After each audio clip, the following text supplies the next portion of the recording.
Hello dear friends, welcome to MK legal शिक्षा the way of learning. आपके YouTube channel में फिर से आपका स्वागत है। हम बात कर रहे थे सिविल प्रोसीजर कोड 1908 की। यहाँ पे हम लोग डिस्कस कर चुके हैं प्रीवियस वीडियो में सबसे important topic judgment and decree. इसके प्रीवियस पार्ट में हम लोगों ने डिस्कस किया था जजमेंट को, यानी कि ऑर्डर 20 रूल 1 से रूल 5 तक। और आज हम बात करेंगे उसी में डिक्री के बारे में, यानी कि रूल 6 से लेकर रूल 20 तक। आगे बढ़ने से पहले अगर अभी तक चैनल को आपने सब्सक्राइब नहीं किया तो उसे सब्सक्राइब करना बिल्कुल ना भूलें और साथ ही बेल आइकन को भी प्रेस करें, जिससे आपको नई वीडियोस के अपडेट्स मिलते रहें। तो आज हम बात करेंगे judgment and decree in civil case, जिसमें सेक्शन 33 और ऑर्डर 20 में बताया गया है। ये हमारा पार्ट 2 रहेगा। देखिए, section 30 and order 20 decree and judgment in civil case, इसमें हम बात कर चुके हैं कि टोटल 20 रूल्स है। यहाँ एक छोटा सा रिवीजन करेंगे कि देखिए इसमें रूल कितने थे। रूल 1 से लेकर रूल 20, यानी कि 20 रूल्स थे ऑर्डर 20 में। पार्ट 1 में हमने कवर किया था रूल 1 से रूल 5, जो कि आपका जजमेंट के बारे में बात करता है। और आज इस वीडियो में पार्ट 2 में हम बात करेंगे रूल 6 से लेकर रूल 20 तक। देखिए, ऑर्डर 20 को हमने डिवाइड किया था कुछ रूल्स में। ये मैं इसलिए बता रहा हूँ सो दैट कि आपका एक बार रिवीजन हो जाए। पिछले वीडियो में हम ये सेम बात कर चुके हैं। रूल 1 से रूल 20, देखिए रूल 1 से 20 को कैसे बाइफरकेट किया है कि जो रूल 1 से रूल 5 है it deals with the judgment, okay. और रूल 6 से लेके रूल 19 तक deals with the decree. Rule 6 B and rule 20 ये आपसे बात करते हैं कि जो सर्टिफाइड कॉपीज हैं आपकी जजमेंट एंड डिक्री की, वो आपको मिलनी चाहिए, यानी पार्टीज को वो मिलनी चाहिए। ये प्रोविजन कहाँ पे दिया गया है? रूल 6 बी और रूल 20 में दिया गया है। तो आज हम बात करने वाले हैं रूल 6 से रूल 20 तक। तो आगे चलते हैं अपने वीडियो में। देखिए रूल 6 है कंटेंट्स ऑफ द डिक्री, कि डिक्री का कंटेंट क्या क्या होना चाहिए। हमने रूल 5 तक जजमेंट के बारे में देखा, अभी देखते हैं डिक्री के बारे में। देखिए क्या क्या कंटेंट होने चाहिए। The decree shall agree with the judgment. एक बात हमेशा याद रखिएगा कि जो डिक्री है आपकी, ये जजमेंट के हिसाब से ही बनेगी, क्योंकि कहा जाता है कि decree always follows the judgment. इसीलिए पहले जजमेंट लिखा जाता है, उसके बाद डिक्री दी जाती है। तो क्या क्या होना चाहिए डिक्री में, हम वो देखते हैं। नंबर ऑफ द सूट, भाई सिविल सूट का जो नंबर है वो होना चाहिए। नंबर ऑफ सूट होना चाहिए, यानी कि जो सिविल सूट का नंबर मिला है, यानी कि ऑर्डर 4 और सेक्शन 26 में जब अपना सिविल सूट आप कोर्ट में लेकर जाते हैं, इंस्टीट्यूशन ऑफ सूट, अगर आपने वो वीडियोस नहीं देखे हैं तो देख लीजिए, प्लेलिस्ट में वो वीडियो अवेलेबल है। तो आपको जो कोर्ट में होता है एक रजिस्टर रहता है, सिविल सूट रजिस्टर, उसमें आपके केस को इंडोर्स किया जाता है और आपको एक सिविल सूट का नंबर दे दिया जाता है। तो वो सिविल सूट का नंबर लिखा होना चाहिए। भाई पार्टीज के name and description and their registered address, ठीक है, उनके जो रजिस्टर्ड एड्रेस वहां पे प्रोवाइड किए गए हैं वो, और उनके बारे में कि भी plaintiff so and so, client so and so, particulars of the claim, की क्लेम क्या किया गया है। भाई ये भी तो पता होना चाहिए क्लेम क्या किया गया है, आप रिलीफ किस चीज पे दे रहे हैं। और सबसे इंपॉर्टेंट चीज होती है कि वहां पे रिलीफ ग्रांटेड और other determination of the suit, यानी कि सूट में और कुछ डिटरमाइन किया है न्यायालय ने कुछ और भी उसमें निर्णय दिया है, और उसको जो भी रिलीफ दिया गया है किसको, डिक्री होल्डर को। देखिए प्लेंटिफ और डिफेंडेंट होते हैं, जब कोई मुकदमा लेकर आता है वो प्लेंटिफ होता है, जिसके खिलाफ लेकर आता है वो आपका डिफेंडेंट होता है। लेकिन जिसके फेवर में आपकी डिक्री दे दी जाती है वो डिक्री होल्डर हो जाता है, और जिसके खिलाफ जाती है उसको जजमेंट डेटर बोलते हैं। ये प्लेंटिफ भी हो सकता है और डिफेंडेंट भी हो सकते हैं, दोनों डिक्री होल्डर, जिसके फेवर में न्यायालय अपना निर्णय सुनाएगा। इसका सब रूल 2 कहता है कि the decree shall also state the amount of the cost. ठीक है, देखिए कॉस्ट की बात हम ऑर्डर 20 ए में भी करेंगे। आपका इसके लिए सेक्शन 35 है, 35 ए और 35 बी, ठीक है, जिसमें कंपनसेटरी कॉस्ट 35 ए में और कॉस्ट कॉजिंग डिले 35 बी में रहेगा। तो यहाँ पे क्या इंपॉर्टेंट चीज है कि जो आपका अमाउंट ऑफ कॉस्ट है दैट शुड बी, यहाँ पे जो अमाउंट ऑफ कॉस्ट है ये कोर्ट को क्लियरली उसमें बताना होगा, ठीक है, और ये भी बताना होगा कि वो कौन पे करेगा, ठीक है, और किस प्रॉपर्टी से पे करेगा, और उसका कितना प्रोपोर्शन पे होना चाहिए। कितना प्रोपोर्शन का मतलब यहाँ पे ये हो जाता है, अगर कोई सेट ऑफ और काउंटर क्लेम एक्सेप्ट वहां किया गया है, सेट ऑफ और काउंटर क्लेम हम पढ़ चुके हैं। ऑर्डर 8 में आपके रिटर्न स्टेटमेंट में रूल 6 एंड 6A में हम set of and counter claim की बात कर चुके हैं। तो यहाँ पे क्या है कि वो कोर्ट को कॉस्ट के बारे में भी क्लियरली बताना होगा कि कौन देगा, किस प्रॉपर्टी से देगा, ये सारी चीजें डिक्री में क्लियर होनी चाहिए। रूल 6 का सब रूल 3 क्या कहता है कि the court may direct the cost payable to one party by the other shall be set off against any sum which is admitted और found to be due from the former to the latter. देखिए जैसे हमने अभी बात की कि अगर कोई सेट ऑफ वहां पे है, एडमिट किया गया है, ठीक है, तो उस सेट ऑफ को माइनस कर दे। मान लीजिए ए ने बी के खिलाफ केस किया था, बी एक सेट ऑफ लेके आ गया, ए बोला कि जिसने मेरे 10,000 रुपए देने, बी बोला कि जी 3,000 तो मेरे भी बनते हैं। तो ऐसे केस में क्या होगा, जब न्यायालय डिसीजन देगा तो उस 3,000 को उसके जो रिलीफ है उसमें से माइनस कर देगा, अगर कोर्ट ने उसको एडमिट कर लिया है तो। ठीक है, सेट ऑफ के ऊपर एक अलग से वीडियो आप देख सकते हैं। अभी हम चलते हैं रूल 6A पे, प्रिपरेशन ऑफ डिक्री। डिक्री कैसे प्रिपेयर होगी? देखिए, every endeavour shall be made to ensure that the decree is drawn as expeditiously as possible in the case within 15 days। तो रूल 6 में हमने देखा कि डिक्री के कंटेंट क्या क्या होने चाहिए। देखिए, हर एक यथासंभव प्रयास करना होगा न्यायालय को, विद इन 15 डेज आपको डिक्री देनी है। कब से 15 डेज भाई? जैसे आपने जजमेंट सुना दी, from the date on which the judgment is pronounced. जब आपने जजमेंट सुना दिया है ओपन कोर्ट में, क्योंकि जजमेंट तो ओपन कोर्ट में सुनाना हम प्रीवियस वीडियो में बात कर चुके हैं कि जब judgment is pronounced from that date within 15 days, court को हर एक वो संभव प्रयास करना है कि वो डिक्री को दे दे। Decree is drawn up. यह सब रूल 2 देखिए कि अपील की बात करता है। अभी 15 दिन तो हो गए, लेकिन अभी जो एग्रीड पार्टी है, जो जजमेंट डेटर है, उसको अपील करना है अपीलेट कोर्ट में, तो कैसे करेगा? ठीक है, ये बहुत ध्यान देने की बात है। यहाँ पे आप अधिवक्ता है तो भी आपके लिए बहुत इंपॉर्टेंट है, स्टूडेंट है तो है ही आपके लिए इंपॉर्टेंट, कि जब हम बात करते हैं एक अपील की, उसको अपील करना है, लेकिन अभी तक डिक्री तो 15 दिन के अंदर देनी है।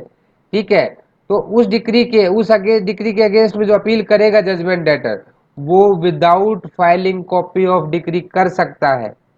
ठीक है, और ऐसे केस में हम रूल 6B में बात की थी हम लोगों ने, copy is made available to the party. कौन सी कॉपी? जजमेंट की। ठीक है, and the court shall for the purpose of rule 1 of order, कौन सा? 41, आपका अपील की जो बात करता है, और वहां पे जो जजमेंट है वो आपकी डिक्री की तरह ही ट्रीट की जाएगी।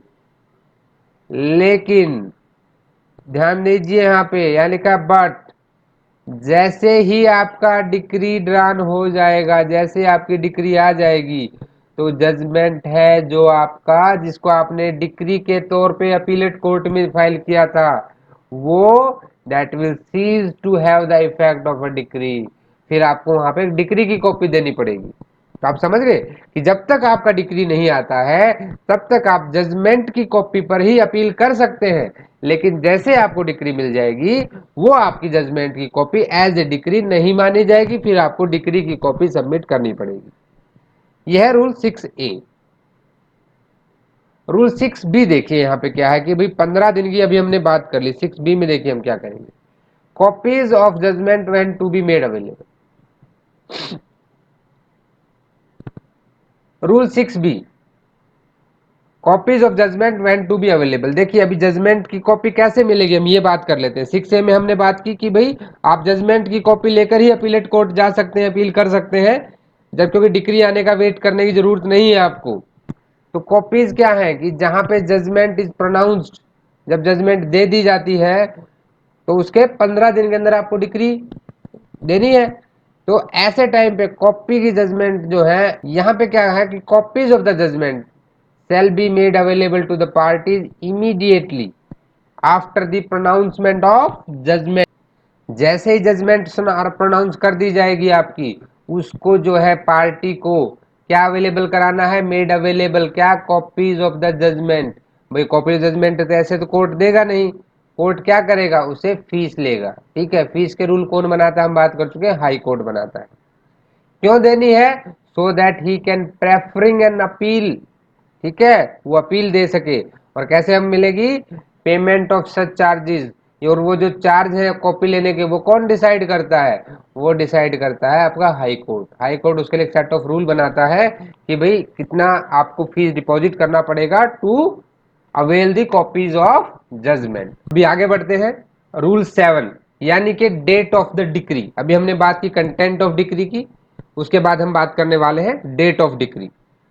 देखिए, the decree shall bear the day, कौन सी डेट रहेगी डिक्री के ऊपर? डिक्री तो आप 15 दिन के बाद देने वाले हैं, जजमेंट आपने आज प्रोनाउंस कर दी है। जो डिक्री रहेगी आपकी, it shall bear the day, कौन सा day? On which the judgment was pronounce, जिस दिन आपने ओपन कोर्ट में जजमेंट प्रोनाउंस की थी उसी दिन की डेट डिक्री पे रहेगी। एंड व्हेन द जज has satisfied himself that the decree has been drawn up in accordance with the judgment, और he shall sign the decree, और उस पर कोर्ट सील भी रहेगा, जज उस पर साइन भी करेगा। ठीक है, ये भी कई बार आपके एग्जाम में पूछा जाता है, ऐसी चीजों को नोट करते हुए चले। ठीक है, जब भी आप वीडियो सुनते हैं तो उसे प्लीज हेडफोन लगाकर सुने, सो दैट आपका कंसंट्रेशन बना रहे। और या फिर जहाँ पे आपके पास कोई आइसोलेटेड स्पेस है, जहाँ आपको डिस्टर्बेंस नहीं है, वहां भी बैठ के सुन सकते हैं, और साथ साथ नोट करते रहें, पॉज कर लें वीडियो को। अभी बात करते हैं रूल 8, प्रोसीजर वेयर जज has vacated office before signing the decree. देखिए, कई बार क्या होता है कि भाई जजमेंट प्रोनाउंस कर दिया लेकिन साइन नहीं कर पाया, उससे पहले ही जज साहब या तो, समझ गए ना आप भाई, या तो भगवान के पास चले गए, या उनका ट्रांसफर हो गया, या बीमार हो गए, एडमिट हो गए। तो ऐसे केस में क्या होगा कि जब जज साहब वहां पे अवेलेबल नहीं है, उनकी सीट वैकेट हो गई है, तो कोई ना कोई दूसरा उस चेयर पे आएगा। तो क्या रूल रहेगा कि जहां पे कोई जज अपने ऑफिस को वैकेट कर देता है after pronouncing the judgment, judgment तो प्रोनाउंस कर दी उन्होंने ओपन कोर्ट में, लेकिन वो डिक्री साइन नहीं कर पाए, उससे पहले ही वो जज साहब वहां से सीट खाली करके चले गए हैं, बिकॉज ऑफ एनी रीजन, कोई नेचुरल रीजन हो सकता है, कोई ट्रांसफर हो सकता है, ऑफिशियल रीजन हो सकता है, वट एवर मे बी। तो डिक्री जो बनेगी उसके जजमेंट के अकॉर्डेंस में, दोबारा जज आएगा और दोबारा जजमेंट थोड़ी सुनाएगा। जो जजमेंट वो प्रोनाउंस करके गए हैं और जो जजमेंट के बेस पे डिक्री बनेगी, that may be signed by his successor और if the court has ceased to exist. अब मान लीजिए वो कोर्ट ही बंद हो गया, एक डेट फिक्स कर दिया कि इस दिन कोर्ट सीज हो गया, लेकिन भाई तब तक कुछ मुकदमा हुआ, क्या हुआ कि जजमेंट तो प्रोनाउंस कर दी गई थी लेकिन डिक्री नहीं साइन हुई थी।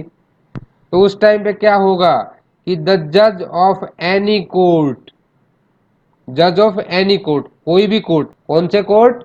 To which such court was subordinate, यानी कि उससे सीनियर कोर्ट, सुपीरियर कोर्ट, जिसको वो कोर्ट जिस कोर्ट के सबॉर्डिनेशन में था, यानी कि मान लीजिए आपका अगर कोई लोअर कोर्ट था तो उसका जो डिस्ट्रिक्ट कोर्ट रहेगा वहां का जज, ठीक है, तो उसका जो सुपीरियर कोर्ट है वहां का कोई भी जज उस डिक्री को साइन कर सकता है, in case when the court has ceased to exist. अभी रूल 9 से आगे हम बात करेंगे पर्टिकुलर केसेस की, यानी कि अगर केस मूवेबल प्रॉपर्टी को लेके है, इमूवेबल को लेकर है, पार्टनरशिप को लेकर है, प्रीएम्पशन का सूट है, तो पर्टिकुलर सूट्स की बात करेंगे रूल 9 से। तो रूल 9 बात करता है decree for recovery of immovable property. अगर कोई इमूवेबल प्रॉपर्टी की रिकवरी का कोई मुकदमा है तो वहां पे डिक्री कैसे होगी? Where the subject matter of the suit is immovable property, the decree shall contain a description of such property. देखिए, डिक्री में क्या होना चाहिए अगर वो इमूवेबल प्रॉपर्टी की रिकवरी के बारे में, सबसे इंपॉर्टेंट डिस्क्रिप्शन होना चाहिए भैया, प्रॉपर्टी का ये पता होना चाहिए ना। मान लीजिए कोई आपका जमीन को लेकर मुकदमा था, तो वो जमीन कौन सी है, उसके नॉर्थ में क्या है, साउथ में क्या है, वेस्ट में क्या है, कितना उसका मेजरमेंट है, कौन सा उसका एग्जैक्टली आपका सर्वे नंबर है, ये सब पता होना चाहिए। नहीं तो आप जाओगे, डिक्री होल्डर जाएगा जजमेंट डेटर के पास, वो बोलेगा कि नहीं ये तो वो प्रॉपर्टी है ही नहीं जो न्यायालय ने आपके इस फेवर में जिसके डिक्री दी है। तो इसीलिए कोर्ट को डिस्क्रिप्शन देना होगा उस प्रॉपर्टी का। कितना देना होगा? Sufficient to identify the same, ताकि उसे सफिशिएंटली आइडेंटिफाई किया जा सके। And where such property can be identified by boundaries, numbers, survey numbers होते हैं आपके, in a record of statement और survey, the decree shall specify such boundaries और नंबर्स। और उसकी जो बाउंड्रीज है, उसके जो नंबर्स है, जिससे कि उसको आइडेंटिफाई किया जा सके, इस तरह से वो सारा उसका डिस्क्रिप्शन होना चाहिए। तो रूल 9 का जिस्ट क्या है कि जब इमूवेबल प्रॉपर्टी के लिए आपका सूट है तो वहां पे जो प्रॉपर्टी है उसका सफिशिएंट डिस्क्रिप्शन आपको मिलना चाहिए। ये क्लियर हो गया आपको। अभी देखते हैं मूवेबल प्रॉपर्टी यानी कि रूल 10। जब आपका कोई भी मुकदमा मूवेबल प्रॉपर्टी को लेकर होता है तो क्या होगा, तो वहां पे क्या है कि the decree is for delivery of such property. कौन सी प्रॉपर्टी आपकी, यानी कि मूवेबल प्रॉपर्टी। तो decree shall also state the amount of money to be paid as an alternative if delivery can not be given. अब मान लीजिए भाई कि कोई ए ने एक मुकदमा कर दिया किसके ऊपर, बी के ऊपर। जो हमारा ए था इसने एक मुकदमा फाइल किया बी के ऊपर कि जी मेरा कुछ गोल्ड है जो इसके पास रखा है। कितना गोल्ड है, 2 किलो गोल्ड है जी, और वो मेरा है, ये दे नहीं रहा है। कोर्ट बोला कि बी को आदेश दिया कि आप एक काम करो भाई, आप इसको वो गोल्ड वापस करो। यानी कि ए यहाँ पे आपका डिक्री होल्डर हो गया, बी आपका जजमेंट डेटर हो गया। और बी बाद में ना दे, बोले जी वो सोना तो खो गया, तो क्या दोबारा मुकदमा करेगा ए। तो ऐसे केस में जब मूवेबल प्रॉपर्टी की बात करते हैं, तो अगर इन केस वो मूवेबल प्रॉपर्टी डिलीवर नहीं की जा सकती हो, ठीक है भाई मूवेबल प्रॉपर्टी है, वो बोलेगा चोरी हो गई, खो गई, तो इन दैट केस उसके अल्टरनेट में, यानी कि उसके अल्टरनेट में कितना अमाउंट देगा ये भी डिक्री में स्टेट करना होगा। डिक्री ये चीज भी इसमें देगी कि भाई अगर आप ये पोर्शन ऑफ मूवेबल प्रॉपर्टी नहीं दे पाए तो आपको इतना अमाउंट देना होगा इन लीव ऑफ दैट। रूल 11, देखिए रूल 11 में क्या आ गया कि भाई आप डिक्री में आपने कह दिया है रूल 10 में कि ठीक है आप प्रॉपर्टी नहीं दे पा रहे हो, तो आप क्या काम करो, आप मूवेबल प्रॉपर्टी नहीं है अभी आपके पास, तो आप उतने पैसे दे दो इसको in lieu of the movable property, आप इतना अमाउंट डिक्री होल्डर को दे दो। ये जजमेंट डेटर को कोर्ट ने बोल दिया। तो जजमेंट डेटर ने बोला कि इतना पैसा तो मेरे पास नहीं है एक साथ, मैं कैसे दूं, मैं तो गरीब आदमी हूं। तो कोर्ट क्या करेगा, एक ऑप्शन लेकर आए कि डिक्री में डायरेक्ट पेमेंट इन इंस्टॉलमेंट्स, कि ठीक है भाई आप ईएमआई में दे दो। आजकल ईएमआई का जमाना है, सारे क्रेडिट कार्ड कंपनीज सभी अमेजोन फ्लिपकार्ट आपको ईएमआई का ऑप्शन देते हैं। तो हमारे न्यायालय ने तो हमें बहुत पहले ईएमआई का ऑप्शन दे दिया था, सीपीसी में ही दे दिया था। Where and in so far as a decree for the payment of money, जब बात होती है पेमेंट ऑफ मनी की, देखिए आप कोई जमीन को इंस्टॉलमेंट में नहीं दे सकते। जब कोई डिक्री किसके लिए होगी, या तो पेमेंट ऑफ मनी की हो, ठीक है, पेमेंट ऑफ मनी कब हो सकता है, या तो पैसों का ही लेन देन हुआ हो, या कोई मूवेबल प्रॉपर्टी के इन लीव आपको पैसे देने हो, इसको जजमेंट डेटर को डिक्री होल्डर को देने हो। तो कोर्ट क्या कर सकता है उस वक्त, कोर्ट की पावर है कि he may for such any sufficient reason incorporated in the decree, अगर उसको लगता है कि भाई जजमेंट डेटर नहीं दे सकता एक बार, तो after hearing such of the parties, उन पार्टीज की बातें सुनेगा हु हैड अपीयर्ड पर्सनली और by pleader at the last hearing, जो लास्ट हियरिंग में आई हैं। और लास्ट हियरिंग में क्या बोलेगा जजमेंट डेटर की, जनाब मेरी तो बस की बात नहीं है एक साथ देना। बिफोर द जजमेंट, यहाँ चीज ध्यान दीजिए, it is before the judgment. तो क्या करेगा, एन ऑर्डर, एक ऑर्डर पास करेगा that payment of amount decreed, जो अमाउंट है पे करना है डिक्री में, शैल बी पोस्टपोन, या तो उसको पोस्टपोन कर देगा पूरे अमाउंट को ही, कि ठीक है मान लो डिक्री में कहना चाह रहे थे कि 3 महीने में देना, तो ठीक है भाई हम आपको टाइम, आप 6 महीने में पूरा अमाउंट दे दो। वो बोला कि सर 6 महीने में भी नहीं दे सकता, तो अब क्या करें भाई, अब जज साहब है भाई, पावर है उनकी, तो काफी लीनियन रहते हैं जुडिशियल ऑफिसर्स, आप लोग भी बनेंगे कल को, ठीक है। तो he shall be made by, और it shall be made by instalments, ठीक है, कि ठीक है भाई आप इसे इंस्टॉलमेंट्स में दे दो, एक साथ नहीं दे सकते, टाइम बढ़ाया नहीं दे सकते, तो अब इंस्टॉलमेंट में तो दे दो, विद और विदाउट इंटरेस्ट।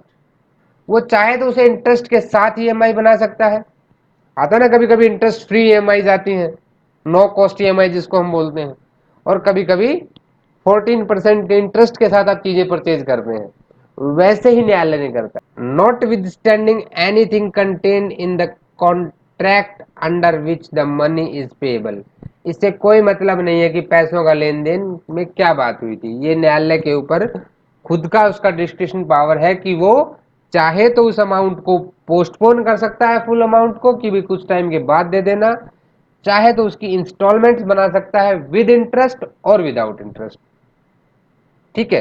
ये बहुत इंपॉर्टेंट चीज है। अभी इसी का सब रूल 2 क्या कहता है कि order after decree for payment by instalments, यानी कि after the passing of any such decree the court may on the application of judgment debtor. देखिए हमने रूल 11 के सब रूल 1 में क्या बात की थी कि इट इज बिफोर जजमेंट। मैंने आपको बोला था कि इसको नोट करें, हमने यहाँ बात की थी इट इज बिफोर जजमेंट। अब ठीक है, बिफोर जजमेंट तो नहीं बोला, वो उसको लगा कि मैं बाद में नहीं दे पा रहा है, तो बाद में क्या होगा, उसके लिए भी प्रोविजन लेकर आई सीपीसी। सीपीसी क्या प्रोविजन लाएगी, order after the decree for payment instalment. यानी कि जहां पे डिक्री के बाद, यानी कि क्या होगा कि आफ्टर पासिंग द डिक्री, यानी कि जब डिक्री आपकी पास कर दी गई है तो द कोर्ट जो है ऑन द एप्लीकेशन ऑफ किसकी, या तो जजमेंट डेटर की या फिर उसके consent of the decree holder, application of judgment debtor and with the consent of the decree holder. यहां देखिए सबसे ध्यान देने की बात है, आपके सब रूल 1 में डिक्री होल्डर की कंसेंट नहीं थी, लेकिन आपका जब डिक्री पास हो गया है उसके बाद तो डिक्री होल्डर की कंसेंट लेनी पड़ेगी। कोर्ट उसको बोला कि हाँ भैया आप बताइए आप क्या चाहते हैं, ये पैसे नहीं दे पा रहा एक साथ, आप इंस्टॉलमेंट में मिलेगा तो चलेगा। तो डिक्री होल्डर को पता है कि वैसे तो पैसे मिलने ही नहीं थे, नहीं मिल जाते तो मुकदमा क्यों करता, तो उसका कंसेंट लेगा court. And it may order that payment of amount decreed shall be postpone. यहां भी दोनों ऑप्शन है, या तो उसको ईएमआई में कन्वर्ट कर देगा इंस्टॉलमेंट्स में, या उसको पोस्टपोन कर देगा, ठीक है। और on such terms as the payment of interest and attachment of property of the judgment debtor और the taking security from him otherwise as it thinks fit. यहां जब देखिए डिक्री के बाद अब जाते हैं तो आपके ऊपर थोड़ा कॉम्प्लिकेशन बढ़ जाता है जजमेंट डेटर के ऊपर। यहां आपकी प्रॉपर्टी को अटैच कर सकता है कोर्ट, ठीक है। उसके बाद क्या कर सकता है, taking of security from him, security ले सकता है, और जैसा भी कोर्ट न्यायालय को उचित लगता है वैसा निर्णय वो ले सकता है। तो रूल 11 में हमने बात की कि अब जो डिक्रीड अमाउंट है ये सिर्फ पेमेंट ऑफ मनी की बात करता है। रूल 11 में ध्यान रखें कि ये सिर्फ पेमेंट ऑफ मनी पे है, जब आपको पैसों की पेमेंट करनी होती, ठीक है। तो रूल 11 में आपने देखा कि डिक्री होने के बाद जब पेमेंट ऑफ मनी की बात होती है तो उस पैसे को इंस्टॉलमेंट्स में पे किया जा सकता है, कोर्ट उसको पोस्टपोन भी कर सकता है, और even after passing the decree this can be done. Rule 12 decree for the possession and mesne profits. देखिए जब कोई भी ऐसा मुकदमा आप पर लेकर आते हैं जिसमें आप पोजेशन के लिए, यानी कि किसी कब्जे के लिए, यानी आपकी इमूवेबल प्रॉपर्टी को किसी ने कब्जा लिया है, गैर कानूनी कब्जा है किसी का, तो आप उसे अपने पोजेशन में लेने के लिए न्यायालय में आते हैं। और साथ ही आप मैसने प्रॉफिट की भी बात करते हैं। मैसने प्रॉफिट कहाँ पढ़ा था आपने, ये हम इंपॉर्टेंट डेफिनेशन में बात कर चुके हैं, सेक्शन 2 के सब सेक्शन 12 में। एग्जाम के लिए बहुत इंपॉर्टेंट है, ऐसी चीज जब भी बीच में आती है तो अपने नोट्स में इसको साथ में ही मेंशन कर लें कि इसे सेक्शन 2 सब सेक्शन 12 में मैसने प्रॉफिट डिफाइन किया गया है। तो जब डिक्री फॉर पोजेशन और मैसने प्रॉफिट है तो डिक्री कैसे ड्रान होगी हम ये बात करेंगे कि जहां पे कोई भी recovery of possession of immovable property, where a suit is for recovery of possession of immovable property and for the rent और मैसने प्रॉफिट। यहाँ तीन चीजें आ गई हैं, एक तो आ गया है इमूवेबल प्रॉपर्टी का पोजेशन, दूसरा आ गया है या तो रेंट या मैसने प्रॉफिट।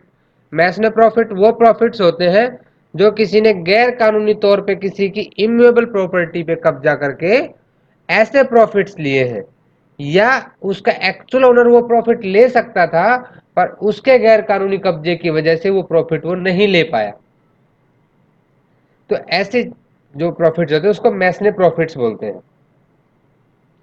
तो जब इनसे रिलेटेड मुकदमा होगा तो court may pass a decree, court एक डिग्री कैसी पास कर सकता है, for the possession of property, for the rents which have accrued on the property during the period prior to the institution of the suit, और directing an inquiry to such rent.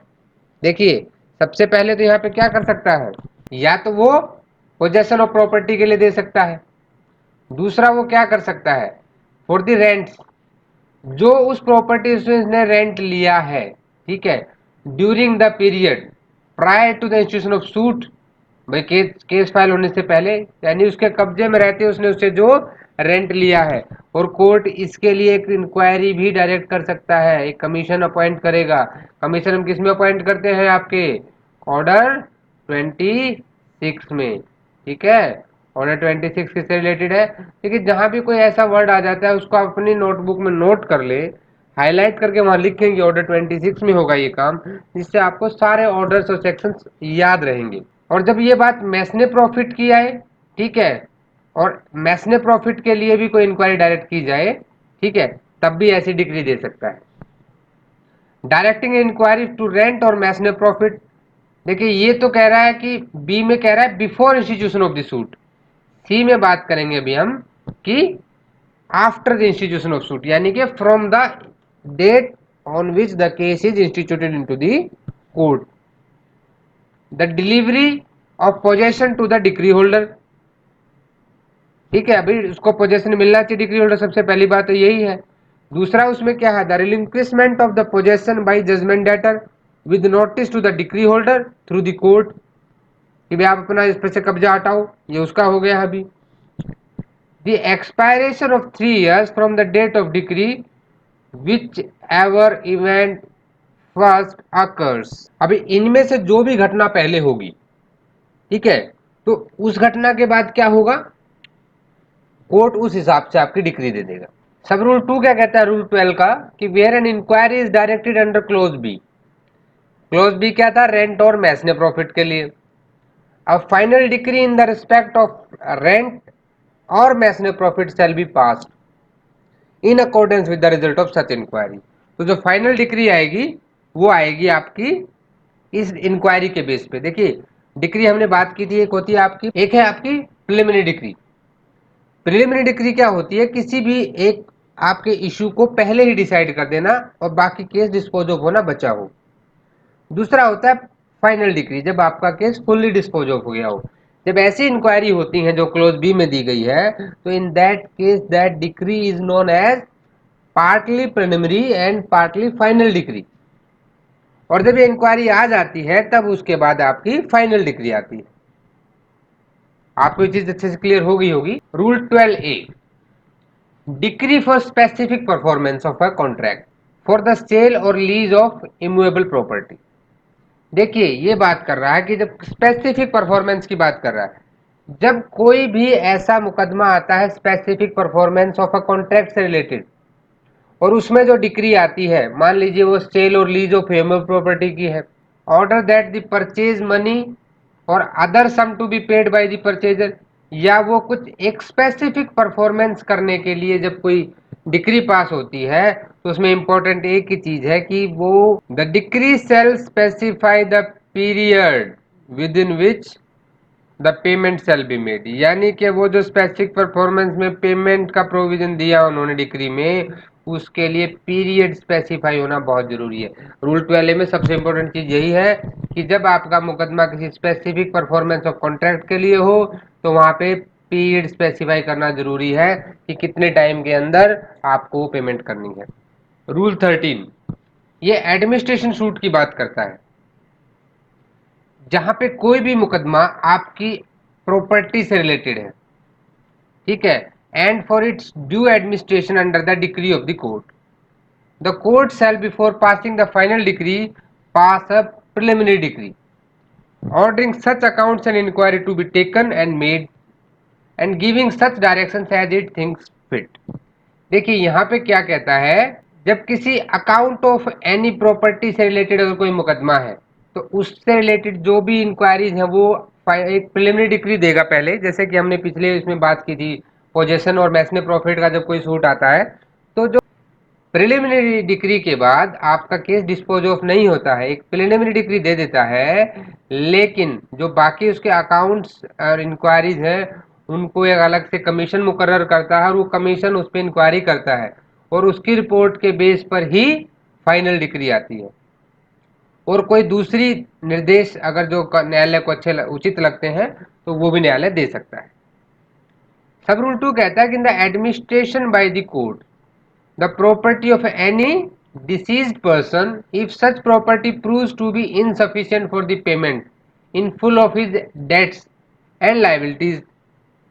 The same rule shall be observed as to the respective rights of secured and unsecured creditors, as to the debts and liability provable, as to the valuation of annuities and future the contingent liability respectively, as may be enforced for the time being within the local limits of the court in which the administration suit is pending with respect to the estate of the person adverse or declared insolvent. देखिए इसमें क्या कहना चाहता है ये कि जब कोई भी ऐसा मुकदमा आता है जहां व्यक्ति अब नहीं रहा, यानी कि किसी मृत व्यक्ति की संपत्ति की बात करता है और उसका एडमिनिस्ट्रेशन न्यायालय के द्वारा किया जाना है, ठीक है, और यदि उसकी जो प्रॉपर्टी है वो उसके जो डेट्स हैं, उसकी जो लाइबिलिटीज हैं, उनको पूरा करने के लिए सफिशिएंट नहीं है, तो जितने भी या तो सिक्योर्ड भाई जिन लोगों ने एकदम बिल्कुल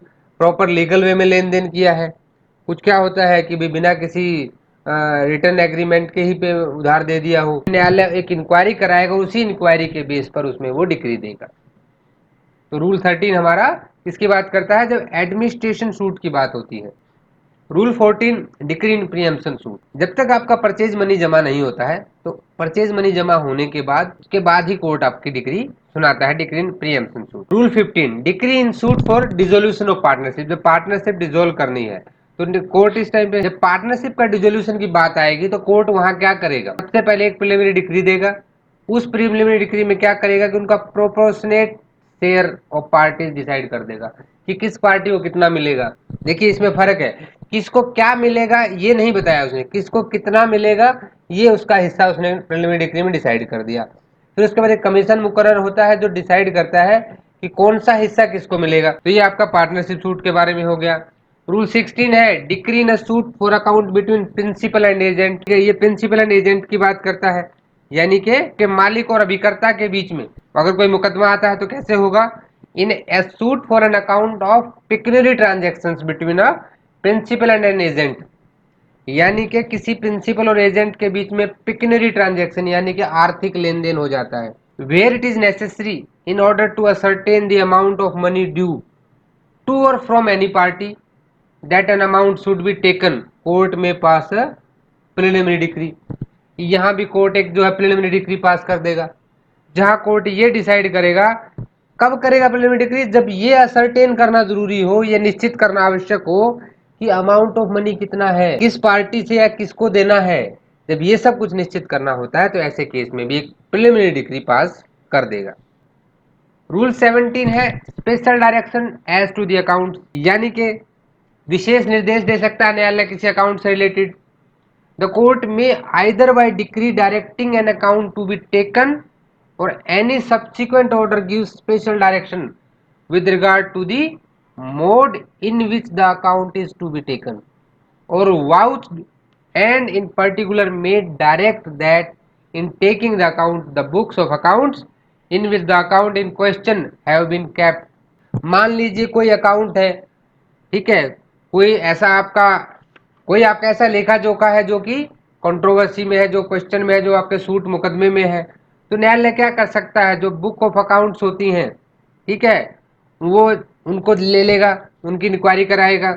और बुक ऑफ अकाउंट्स को वहां पे क्या माना जाता है, prima facie evidence of the truth of the matters therein contained with the liberty of parties interested to take such objection thereto as they may be advised। तो उसमें क्या है, पार्टीज को ये फ्रीडम रहेगा कि वो चाहे तो उस पर ऑब्जेक्शन ले सकती हैं, और अकाउंट ऑफ बुक्स को वहां पे क्या माना जाएगा, आपका फर्स्ट एविडेंस माना जाएगा, prima facie evidence. Rule 18 decree in suit for partition of property और separate possession of a share therein, यानी कि जब कोई मुकदमा आपके पार्टीशन ऑफ प्रॉपर्टी के लिए लेके आता है और अलग से भाई चार भाई हैं, उन्होंने मुकदमा कर दिया कि हमारा पार्टीशन कराया जाए, अलग अलग पोजीशन दिया जाए, तो कोर्ट क्या करेगा, court pass a decree for the partition of property for separate position.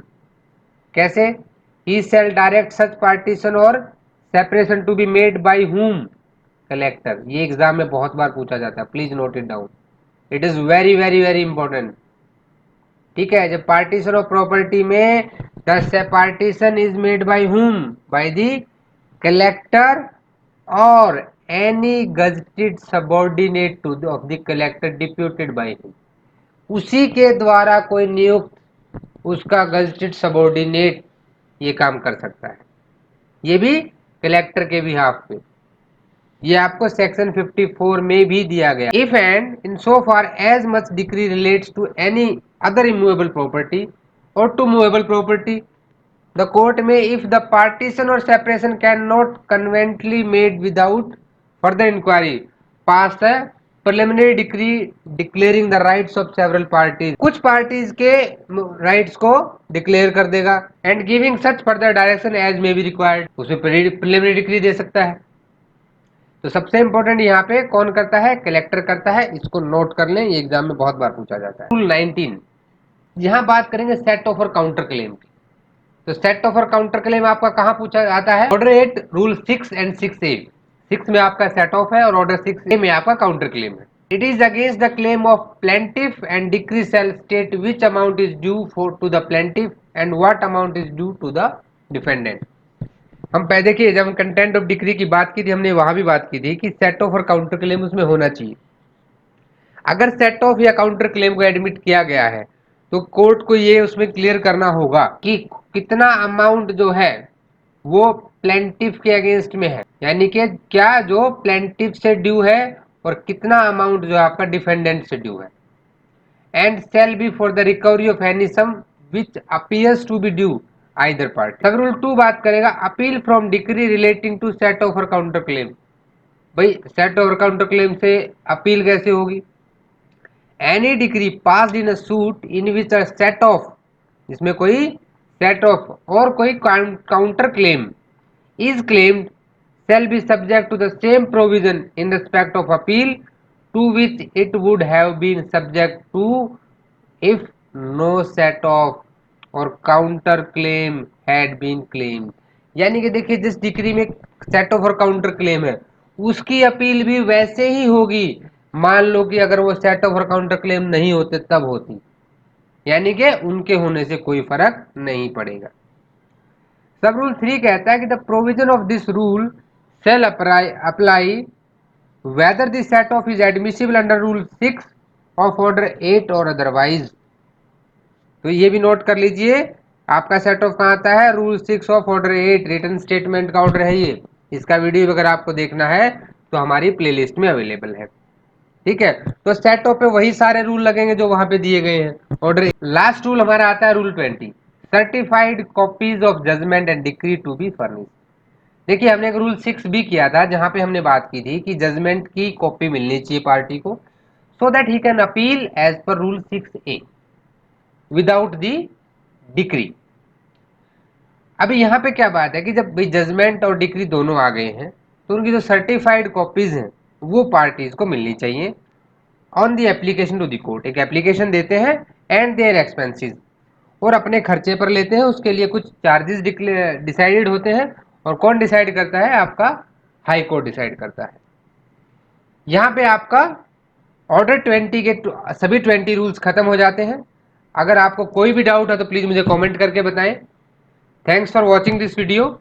इसे लाइक जरूर कर दें, अपने दोस्तों के साथ शेयर भी करें, और एमके लीगल शिक्षा को अगर अभी तक आपने सब्सक्राइब नहीं किया तो सब्सक्राइब जरूर कर लें। और नेक्स्ट वीडियो में हम बात करने वाले हैं जब जजमेंट एंड डिक्री पे जजमेंट डेटर एक्शन नहीं लेता है, यानी कि डिक्री होल्डर को जब अपने फ्रूट्स नहीं मिलते हैं, अपना जो फल है जो उसको बेनिफिट मिलना चाहिए वो नहीं मिलता है, तो वो किस तरह से अपनी डिक्री और जज को एग्जीक्यूट कराता है। तो हम order 21 execution of judgment and decree बहुत इंपॉर्टेंट है। नेक्स्ट वीडियो में हम बात करेंगे जजमेंट एंड डिक्री के एग्जीक्यूशन के बारे में। Rule order 21 exam point of view से सबसे मोस्ट इंपॉर्टेंट सेक्शन ऑर्डर है आपका सीपीसी का। तो मिलते हैं नेक्स्ट वीडियो में, तब तक के लिए गुड डे।